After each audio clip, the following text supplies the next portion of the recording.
Bonjour à toutes et à tous et ravi de vous retrouver.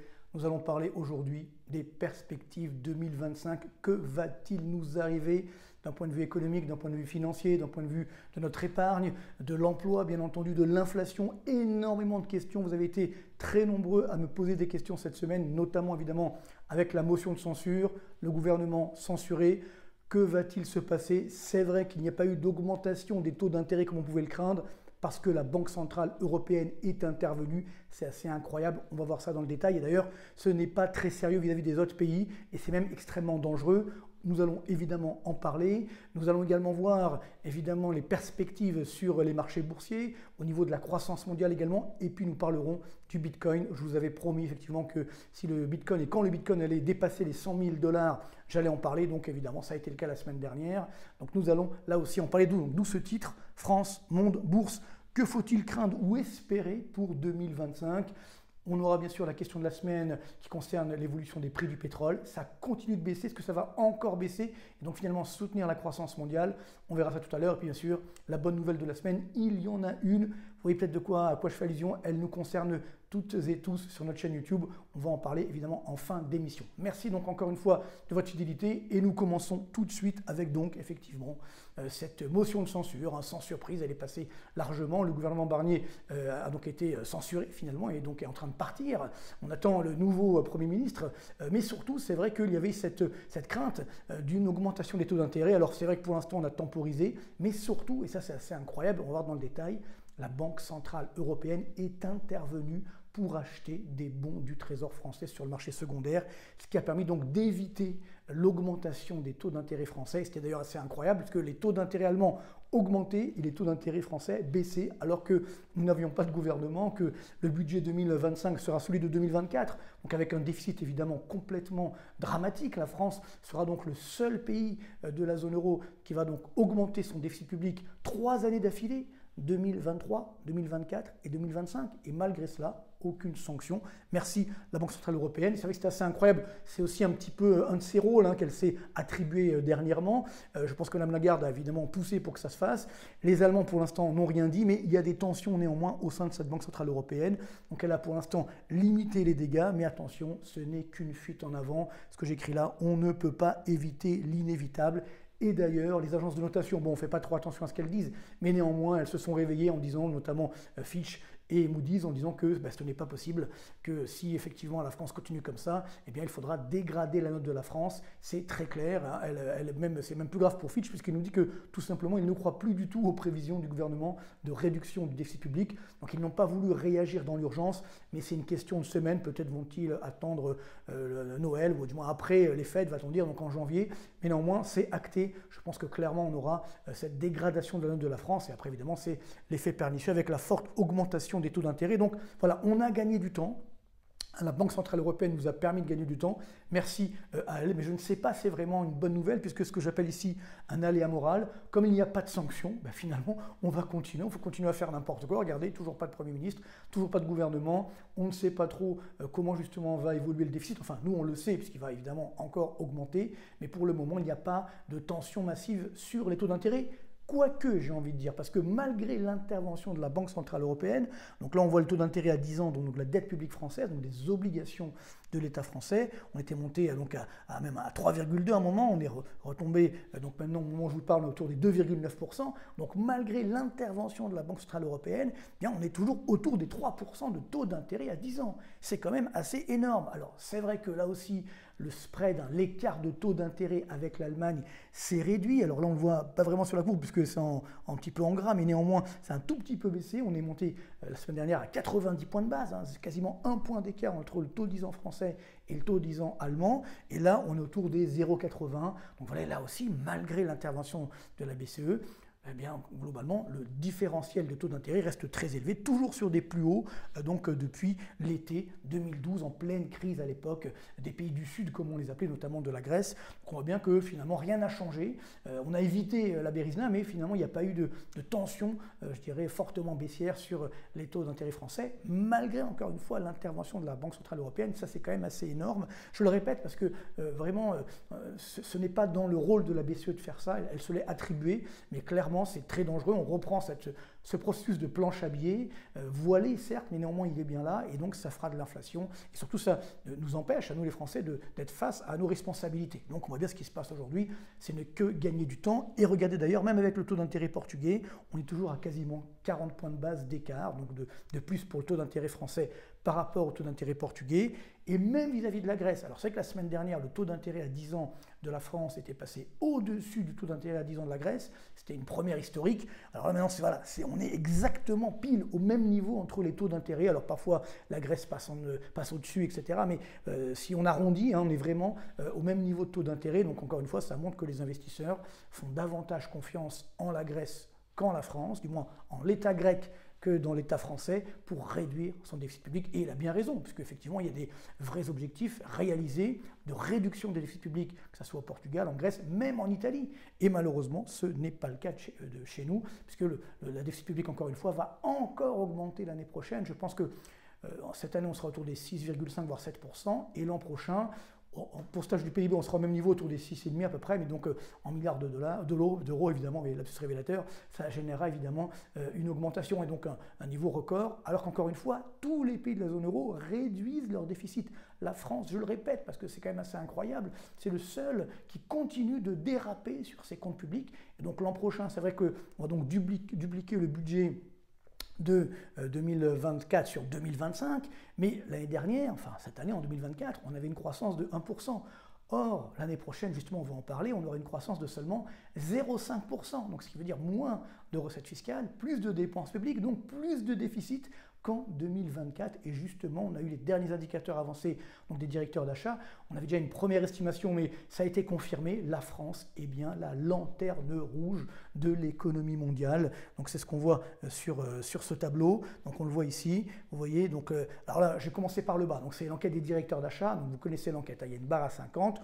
Au-dessus, c'est la croissance. En deçà, c'est le recul de l'activité. Donc là, on va commencer par le bas, donc par la France, qui est bien dernière, 45,9. Donc derrière l'Allemagne, 47,2. Et même l'Italie, 47,7. Ça commence aussi à ralentir en Italie. Et la zone euro, 48,3. Donc nous sommes bien en récession dans l'ensemble de la zone euro. Donc ce qui veut dire que là aussi, la France est bien sur une situation de récession. Je vois un peu tout le monde, notamment le président du MEDEF, etc., nous dire « Ah oui, ça y est, la récession arrive ». Mais attendez, ça fait déjà des mois qu'on l'annonce. Mais évidemment, on était dans le déni de réalité. Donc voilà, il faut regarder la réalité en face. Quand je pense que dernièrement, à la réunion annuelle du MEDEF, on a fait une standing ovation à Bruno Le Maire. C'est pas sérieux, encore une fois. Nos patrons, je les vois tous les jours. J'étais encore la semaine dernière en province, et c'est vrai, notamment à Narbonne, notamment, je les salue. Donc c'est vrai que finalement, ils ont une situation extrêmement compliquée. Et donc, certains osent leur dire, maintenant, tout va bien dans le meilleur des mondes. Là, ce n'est plus possible. Donc, effectivement, que ce soit le MEDEF, la CPME, elle avoue la réalité en disant, ce n'est plus possible. Il y a une récession qui est là.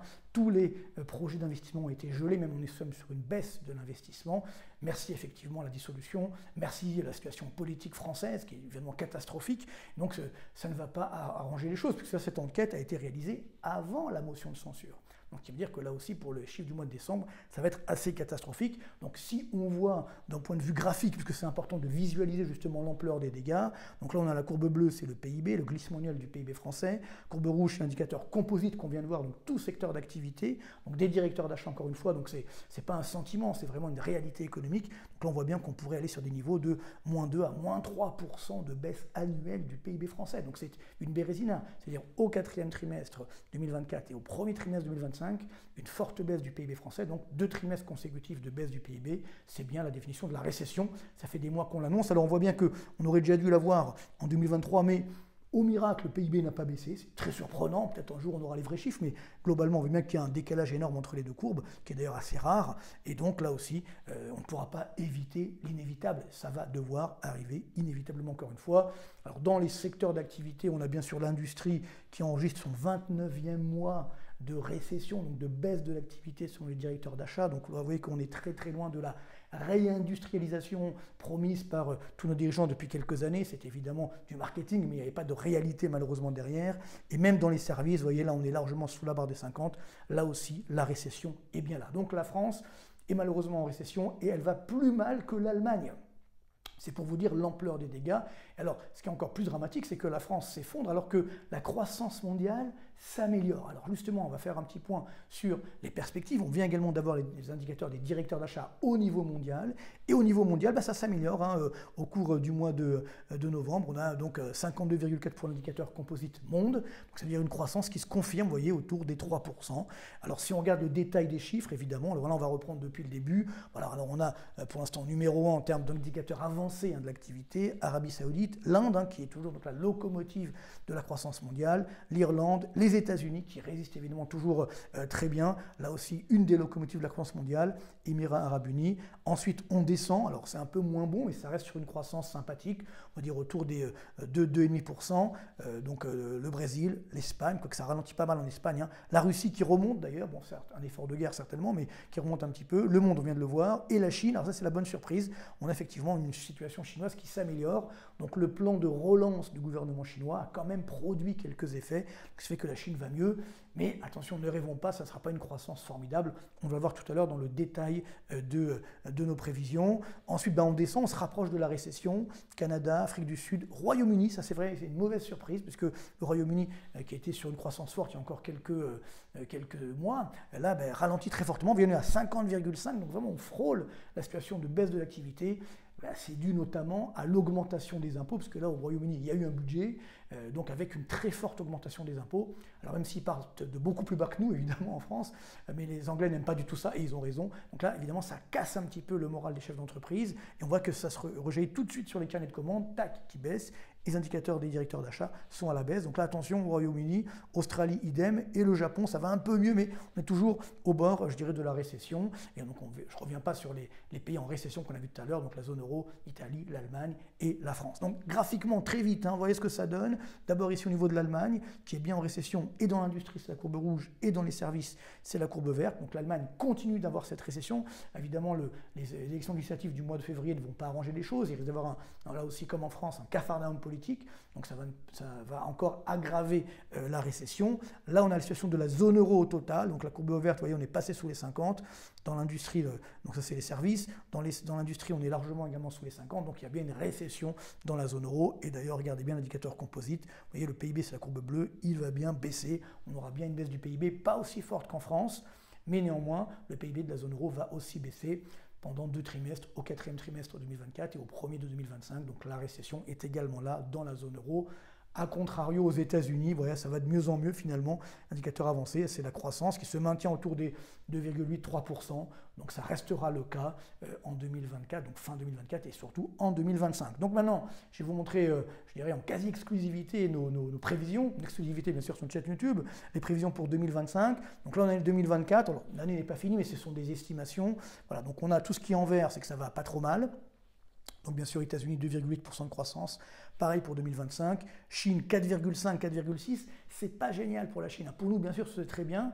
Mais pour la Chine, 4,6% de croissance, c'est insuffisant pour augmenter le niveau de vie des Chinois. Et ça, c'est un vrai problème de l'économie chinoise. Vous savez qu'au début des années 90, il y avait, même 2000, on va dire, il y avait 100 millions de Chinois qui vivaient correctement, ça veut dire comme nous les Européens. Ils sont aujourd'hui 800 millions, quasiment 750 millions exactement. Chiffres chinois, bon, on va les prendre, mais la Banque mondiale confirme plus ou moins. Mais ce qui veut dire qu'il reste encore 600 millions, voire 700 millions qui attendent, et donc là, bien entendu, de personnes.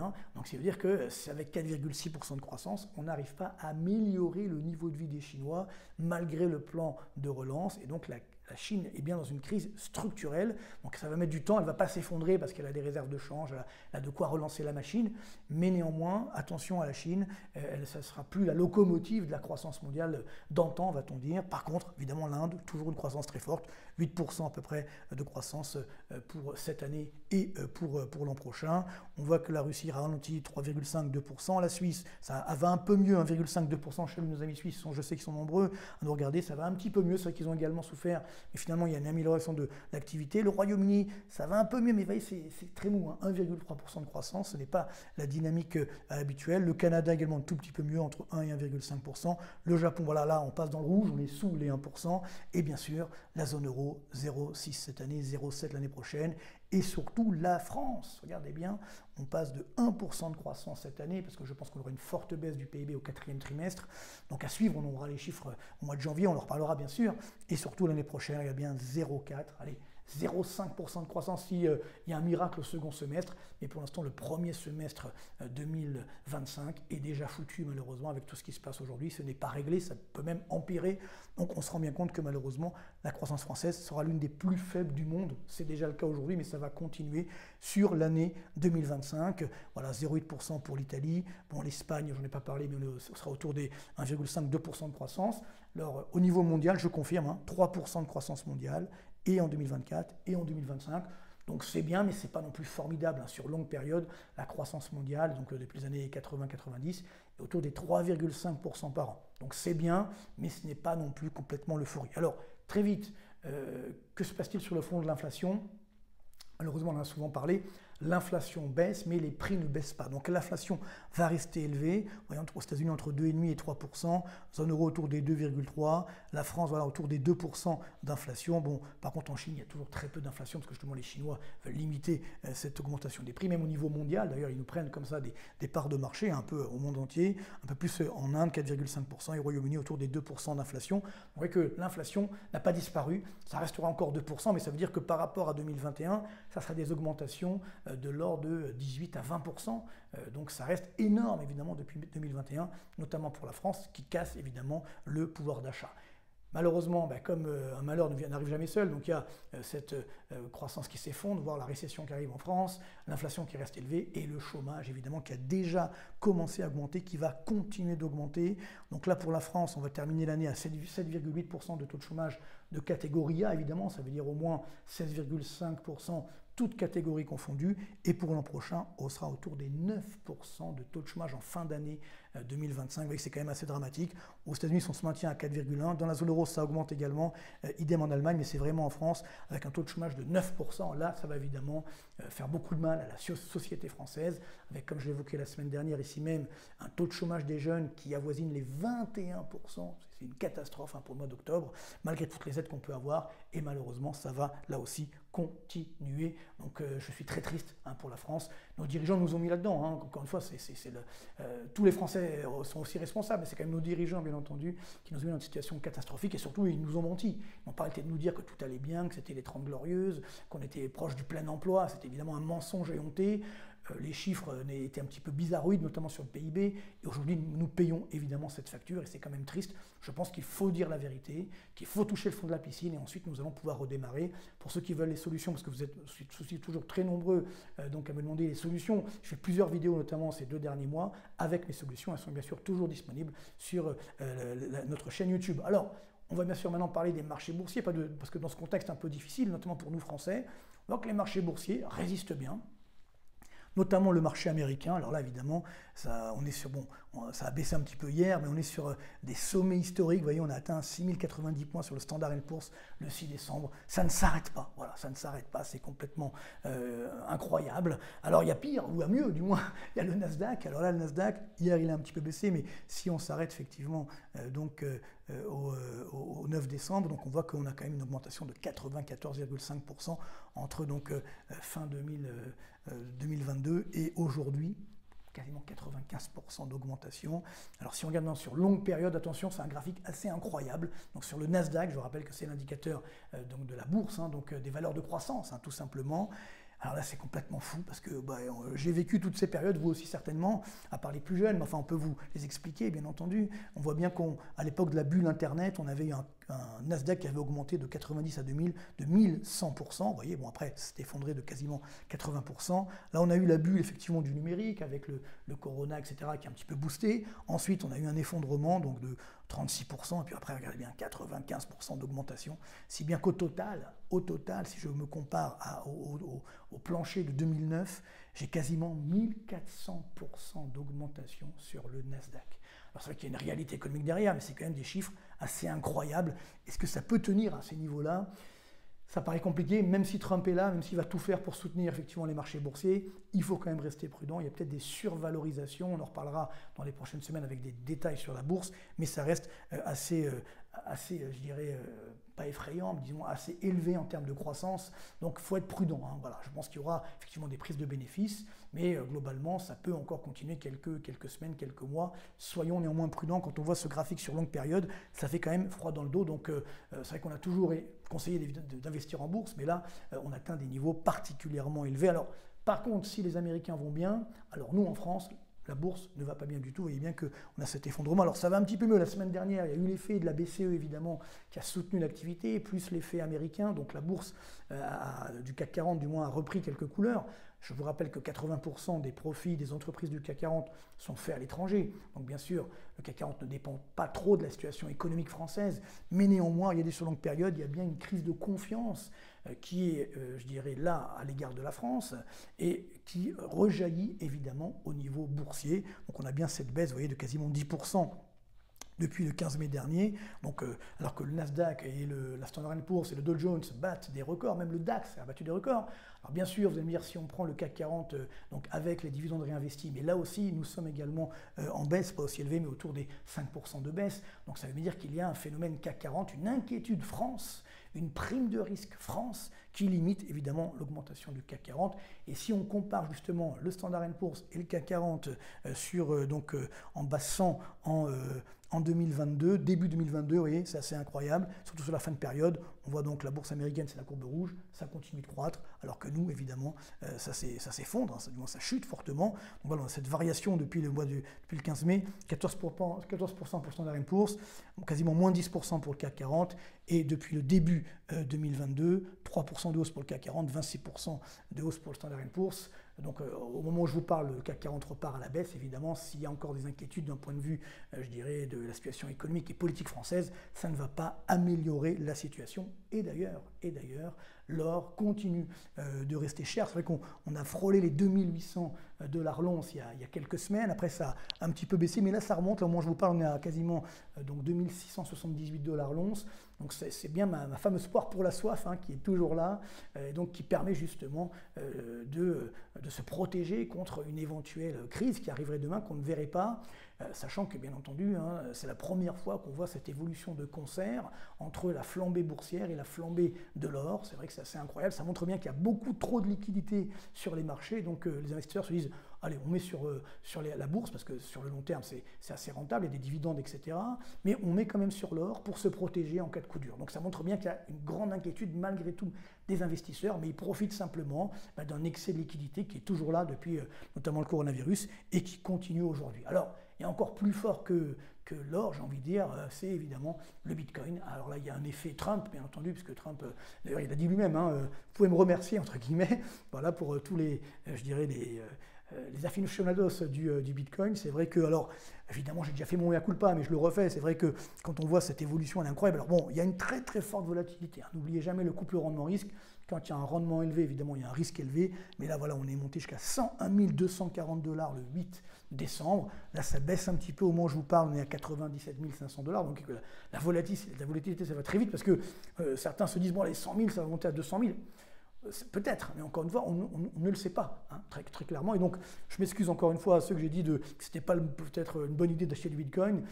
Voilà, moi non plus, je ne l'ai pas fait, hein, en tout cas, encore une fois, mais il faut dire la réalité. Bon, c'est compliqué je dirais, même si on sait très bien que l'offre de Bitcoin étant limitée, si la demande augmente, mécaniquement, les prix augmentent, ce qui va évidemment là aussi donc, continuer. Mais moi, c'était plus dans un regard de père de famille. Je disais, attention, c'est dangereux. Quand on est père de famille, on a mis toute une vie à épargner un petit peu d'argent. Et si on investit sur le Bitcoin, alors évidemment, si on investit là et qu'on a vendu là, on a perdu beaucoup. Parce que encore fallait-il garder jusqu'à aujourd'hui, quoi, ce qui n'est pas forcément évident. Avoir le courage de garder quand il y a une forte baisse. Donc voilà, bravo pour ceux qui l'ont fait. Et alors on va me dire, oui, mais alors c'est quoi vos prévisions? Je suis désolé, mais je ne peux pas faire de prévisions sur le Bitcoin, puisque je peux faire des prévisions que sur ce que je maîtrise, c'est-à-dire avec des éléments économiques, notamment sur la croissance, sur l'activité. Donc là, bien sûr qu'il y a l'avantage Trump, etc. Et donc un gouvernement américain qui est en faveur des crypto-monnaies. Peut-être ça arrivera également en Europe. Donc oui, mais être précis dans des prévisions, c'est très compliqué pour moi. Donc, je suis très honnête. Donc ceux qui savent le faire, tant mieux, et faites-le, continuez. Mais globalement, ce qui me concerne, je préfère rester sur ce que je sais faire, c'est-à-dire la réalité économique. Et jusqu'à présent, on a bien vu que nos prévisions se sont assez bien réalisées. Donc voilà, je préfère rester sur, encore une fois, les fondamentaux économiques. Donc ne m'en veuillez pas, mais en tout cas, voilà, je fais mon mea culpa, mais je resterai quand même malgré tout sur les fondamentaux économiques et j'espère que ça continuera justement de vous plaire. Alors justement, on termine avec la question de la semaine sur le pétrole. C'est vrai que le pétrole a bien baissé, là on est même sous les 72 $ le baril de Brent au moment où je vous parle, donc c'est plutôt positif, et donc ça montre bien qu'il y a une situation géopolitique un petit peu compliquée, mais peut-être que ça va s'arranger, vous voyez, comme quoi il faut croire au miracle, hein. Et finalement à ce moment-là, le baril pourrait continuer effectivement de baisser, ce qui soutiendra l'activité économique, mais attention, avec 3% de croissance au niveau mondial, le bon niveau du baril c'est entre 70 et 75 $ le baril. Donc comme il y a une demande forte, ça maintiendra quand même le baril sur des niveaux élevés, donc soyons néanmoins prudents, je pense qu'on peut revenir vers les 70 $, mais néanmoins on restera entre 70 et 75 grâce notamment à la croissance mondiale qui est forte. Ce n'est pas le cas en France, mais au niveau mondial, elle est plutôt soutenue. Voilà ce qu'on peut dire donc sur le prix du pétrole. Quelle est la bonne nouvelle de la semaine? Évidemment, vous vous en doutez un petit peu. Eh oui, ça y est, je pensais que ça allait être notre cadeau de Noël, mais non, ça arrivait bien avant. Nous avons donc dépassé les 200 000 abonnés sur notre chaîne YouTube. On est même à plus de 201 000 au moment où je vous parle. Donc merci beaucoup. Voilà, je ne peux pas dire autre chose, vous êtes formidables. Quand j'ai lancé cette chaîne, effectivement, donc en 2020, pendant la période de coronavirus, grâce à mes enfants, c'est eux qui m'ont un petit peu boosté pour me dire, allez, vas-y, il faut créer quelque chose, parce qu'il faut continuer à apporter l'apport à l'économique, puisque effectivement, j'étais moins dans les médias, parce que je n'ai pas passé le corona à Paris, donc c'était un petit peu compliqué. Et donc voilà. Cette chaîne, merci beaucoup parce que en fait moi c'est vrai que c'est du travail au quotidien, voilà, pour justement vous présenter tous ces graphiques en toute indépendance, en toute objectivité, des graphiques toujours réalisés sans trucage, hein, c'est notre marque de fabrique, j'ai envie de dire, et donc c'est grâce à vous bien sûr, donc ce succès est le vôtre, et merci à toutes et à tous, vous m'avez envoyé des messages vraiment qui m'ont beaucoup touché depuis qu'on a atteint les 200 000, j'ai fait un petit post justement sur notre chaîne YouTube, sur Twitter, etc. Vous étiez formidables, j'arrivais même plus à répondre parce qu'il y avait tellement de messages, donc voilà, je mettais des pouces, des cœurs, vous êtes formidables, merci encore, donc continuez à vous abonner, à faire abonner, à vous abonner également Premium, il y a également de plus en plus d'abonnés Premium, c'est formidable, donc pour que je puisse ensuite vous envoyer les slides, donc on a quand même 20,3 millions de vues, c'est quand même pas rien, donc merci encore. 250 vidéos, c'est la 251e, celle que nous sommes en train de faire aujourd'hui. Voilà, donc on va fêter tout ça. C'est vrai qu'on a fêté ça en petit comité pour les 100 000, parce que c'est compliqué d'inviter 200 000 personnes, mais on va trouver une solution, bien entendu, et c'est promis. On fera également là aussi une forte demande des vidéos, donc des entretiens vidéo en direct, hein, donc, qui vous permettront, donc ces entretiens, de poser toutes vos questions en direct. Il faut juste que je trouve le moyen technique de le faire, parce qu'il faut vraiment un très bon Wi-Fi, etc. Mais on va là aussi le faire, ça sera l'innovation pour 2025. Voilà, alors que pour 2025, la situation est plutôt bonne au niveau mondial, plutôt mauvaise malheureusement en France. Voilà, on sera toujours là, on espère, en tout cas on va continuer de se développer pour vous aider à mieux comprendre l'économie. Donc bravo à vous, merci encore pour votre fidélité, portez-vous bien et à très bientôt.